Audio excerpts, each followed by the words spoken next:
My name is Jack Owen, I'm 21 and I have autism. I was diagnosed with autism in April 2012, so I would have been 15, but I've had autism pretty much all my life.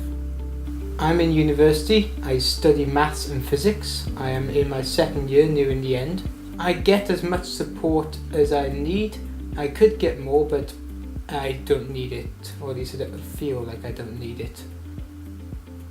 I have plenty of friends with autism.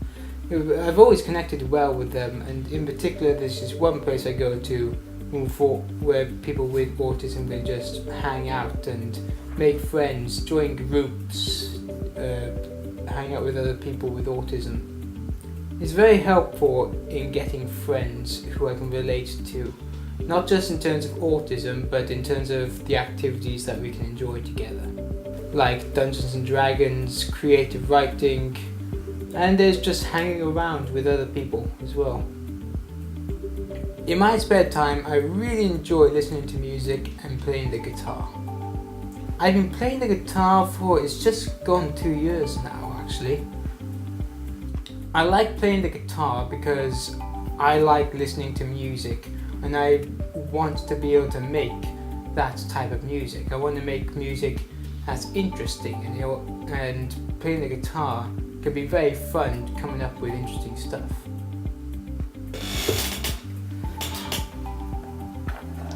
Should I play a song I wrote, or should I just do a tribute or something? Listening to music was quite recent. I only really got into it when I was 19. It's helped me a lot. It's opened a new world for me to enjoy. It's opened a new thing to aspire to. I don't have Twitter, I don't have Facebook, I don't have Instagram or Snapchat. I'm not a very social media person. I use Reddit, I have a Tumblr I barely go to, I have a YouTube if that counts. I think part of the reason I don't use a lot of social media is stubbornness. I've gotten this far in life without using the Twitter and Facebook, and I'm going to see how far I can go without it.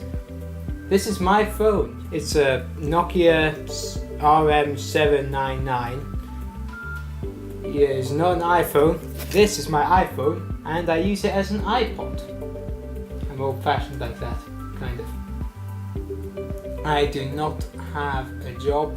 And part of the reason I don't have a job is, and I'll admit this straight up, laziness. Also, it's quite hard to find a job that I kind of want to do, one that maybe I won't be excited for, but I won't get up in the morning hating myself for doing it. I'm quite nervous as well to do it. Autism might play a part in it. I like to think that I really don't know if it does play a part in it, because I don't know if I didn't have autism if I would still be nervous. What is it like to have autism? My answer is, what is it like to not have autism? I don't know what it's like to not have autism, so I'm not sure how to compare it.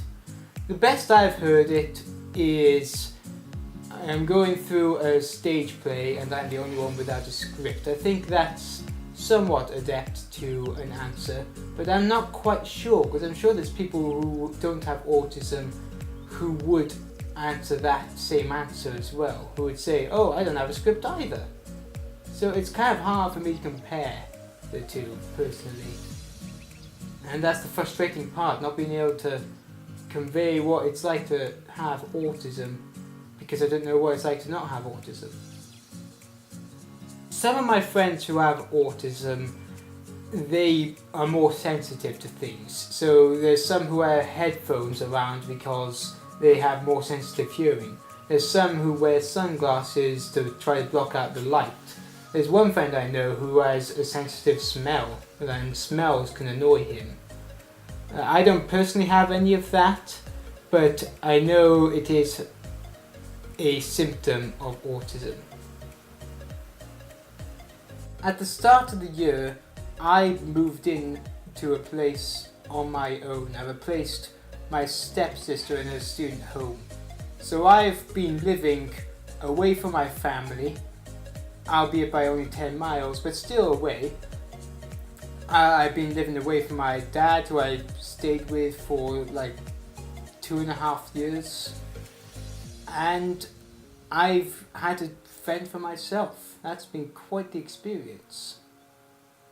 It's quite nice to not have to take the bus to and back, because I can stay out for longer and I can stay in for longer. So no more having to wake up at like 6 o'clock in the morning. My roommates are nice. In particular, there's one who is quite a bit like me in some ways. We connect quite well, and he's the one who's around the most as well, which is useful.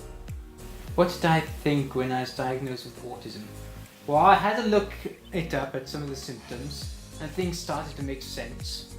I looked at that and said, oh yeah, that's me, that is. No sense of humour, or at least a hard grasp of humour. Yeah, I have that. I can't remember any others. I didn't mind. It was, like I said, my mother worked with people with dyslexia and autism. I've been around people with dyslexia and autism longer than autism especially, not so much dyslexia. It worked for quite a while before I got diagnosed. So it just was something about me that I discovered, something that could be given a name. What are the pros and cons of having autism? Well, I can think of some cons. I'm a bit more antisocial than the average person. I find it hard to understand other people, and they find it hard to understand me a bit. I remember annoying my mother with my sarcasm because she didn't know I had sarcasm. I was being sarcastic. On the upside, I'm not sure if this is to do with my autism, or at least how much of it is to do with it, but I am a bit more independent. I'm very comfortable in my own skin. Apparently there is a bit of a thing against autism, a bit of a prejudice, and I can completely understand that. I'd believe it if someone was to say it, but I never experienced it personally. I remember actually being with a kind of friend who was asking me to go and talk about my experiences having autism, and I was saying, well, I'm not a good example because my mother worked with people with dyslexia and autism and the like in her school, in my school in fact. So I had a mother who was very much aware of it. I had a school that was alright with it. So I personally do not have much bad experiences as a result of my autism, so I'm not a good example for that at all. I know that some higher extremes of autism can cause a lot of problems and pain for both the person experiencing it and the people around it potentially, but not all of it is like that. Some of it is just part of who we are, and I don't think needs help at all. Well, a bit of help, but not completely removing. If there's a cure for autism, I would not take it. Autism is part of me, it's part of my personality. What you're asking me is, would I change myself? And no. There's some people out there who have extreme enough autism that I'm sure they would take it so that they could have an easier life. But for someone like me who's milder, who doesn't have those problems, I would not take it, and I would not want a cure for all people with autism. Not even most, I don't think. There's one thing I want to bring up about how my mother asked me if why I a lot of the times kept my hood up when I was outside, and she asked me it because she wanted to see if it was the same reason why another person wore his hat all the time, and it made me realise not only that I was doing it but why I was doing it. because it creates a kind of mini shelter between me and the real rest of the world. It creates a mini shield between me and outside.